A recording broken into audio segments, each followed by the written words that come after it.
me about that experience was how well Mormonism stood up among those world religions. There I was in this little NEH seminar out at Berkeley. There were about 10 of us. I was the only Latter-day Saint. I wasn't there as a Latter-day Saint. I was there as an Islamicist. But there was a Buddhist, and there was a Jesuit process theologian, and a Hindu, and a Platonist, a real live Platonist. I didn't know they existed, but there was one there. And people from all those different backgrounds, and talking about all the great world religions. They all agreed on kind of a unified truth, the perennial tradition that's behind all of them. And then there were the Mormons who didn't belong. And I just, toward the end, I was beginning to see myself as sort of an anthropologist, just silently observing the natives of the perennial tradition. It was fascinating to me. And finally, Houston asked me the last day, well, Dan, you've been kind of quiet lately. What do you think about all this? Well, I don't believe any of it. All the things you say are part of the perennial tradition, I reject. We really do believe that God has a body, and things like that, which you see as folk religion. Even a couple of years later, he caught me and said, man, it was amazing to find out we had kind of a closet atheist in our group. Didn't accept any of our doctrines. But what amazed me was how well Joseph Smith answered all the questions that we were agonizing over for 2 months in that seminar. That here you have this unlearned New York farm boy, not trained, not well-educated, not theologically learned, and yet for many of the questions that they were raising, it seemed to me Joseph Smith had already provided answers, or he had redefined the questions in such a way that they were non-problems. They didn't exist as problems anymore, and I thought that's an amazing achievement for a guy who, according to Fawn Brody, was just sort of making it up on the fly and never had a serious thought. It was just a joke on his parents that kind of got out of hand. This is not plausible to me. He did too good a job. It makes too much sense. Joseph holds up amazingly well. Later I was able to do another such seminar in Princeton with John Gager at Princeton on religion and magic. And I might just mention this in passing, that we were trying to find out whether you could construct a coherent definition of magic that differentiated it from religion. So that you could say, well, that's magic, this is religion. This is a very live issue for Latter-day Saint, especially a few years ago. And the upshot of this conference was that none of us there could formulate any kind of definition that really worked very well. Because it would catch certain things that you wanted to call magic, but then it would also catch the Roman Catholic Mass, or the Protestant doctrine of justification by faith. You just couldn't do it. So we finally decided, what I'd already assumed was the case, that the way you distinguish religion and magic is, what I do is religion, what you do is magic. Magic is a term used to define religions I don't like. And so that's about where it stands. But it was while I was there at Princeton I discovered an article on the consort of God in ancient Israelite tradition, which led to an article, really the first of a trilogy. This one was on Asherah, which I located in 1 Nephi. The idea that there are traces of pre-exilic Israelite religious doctrine evident in 1 Nephi in ways that Joseph Smith could not possibly have guessed. I would like to see a criticism of that. I've never really gotten a serious one. What's going on right now? This might really be the only interesting part of the talk. Let me tell you what's coming out in the next Farms Review, which went to press yesterday, or today. Some really great things. There's an essay by Nate Oman on secret combinations. There has been a claim made by, Vogel and Metcalf particularly, that the term secret combinations uniquely refers in Joseph Smith's environment to the Masons.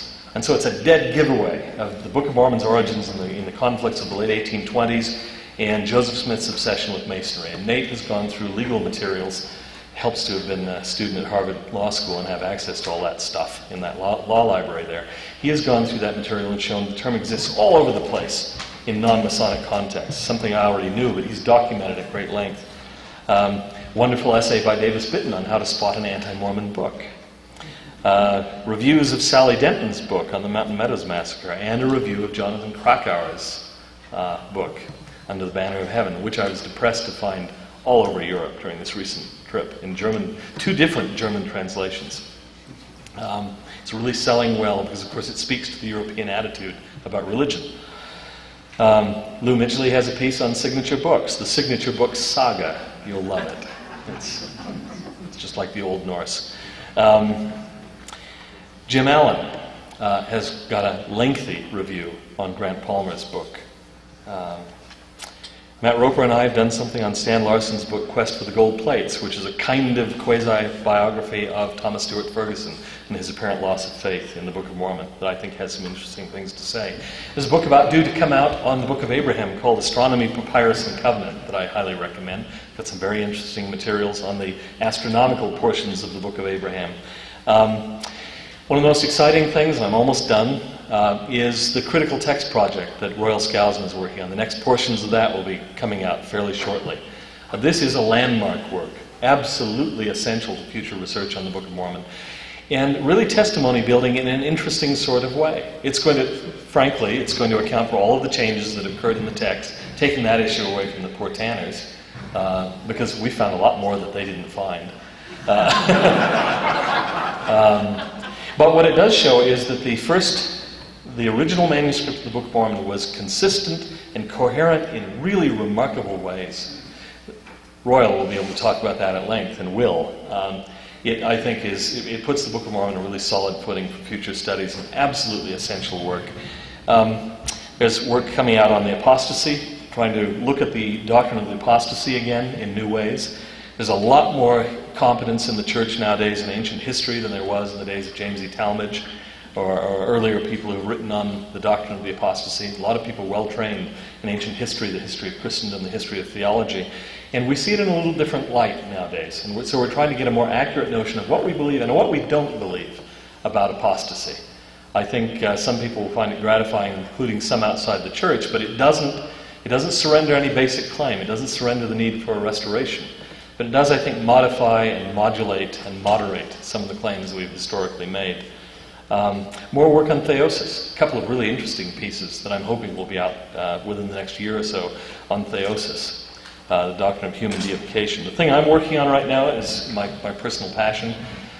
Something that began as a small book, turned into a large book. I've now recast it as 2 books, which are becoming 2 really big books. It may never be finished. I call it, tentatively, The Reasonable Leap into Light, a book for skeptics. And it's an attempt to show that belief in A, theism, B, Christian theism, C, Latter-day Saint Christian theism, that belief is reasonable. It's rational. Not to prove it, but to argue that it's rational to make that jump. Beyond that, it has to be done on a spiritual basis, but it's rational intellectually, on an intellectual basis. Let me just close by bearing testimony explicitly about some things. I've been teaching gospel doctrine class this last while, and I love to do it. It's my favorite calling in the church. When they called me to it, they were very apologetic, and since I had so many terrible thoughts of the alternatives, I was absolutely delighted. I kind of pretend that I'd be willing to do it. Rereading the Book of Mormon in that way, it's different than reading it on your own, to me. And I am dazzled, as I always am when I read the Book of Mormon, by how very, very deep and well-structured and brilliantly put together it is. I am just baffled when I read people who say, or hear people who say, well, there's nothing to it, it's stupid, there's nothing there. Maybe I'm imagining things, but I have a lot of experience studying texts carefully. That's what I've done for a living. That's what I've done in all of my education. And the Book of Mormon stands up in good company. It does very well. I'll just leave it at that. I'm going through another period of what has been a years-long love affair with the Book of Mormon. I'm dazzled by the book. Cannot believe that anyone can seriously argue that Joseph Smith simply made it up.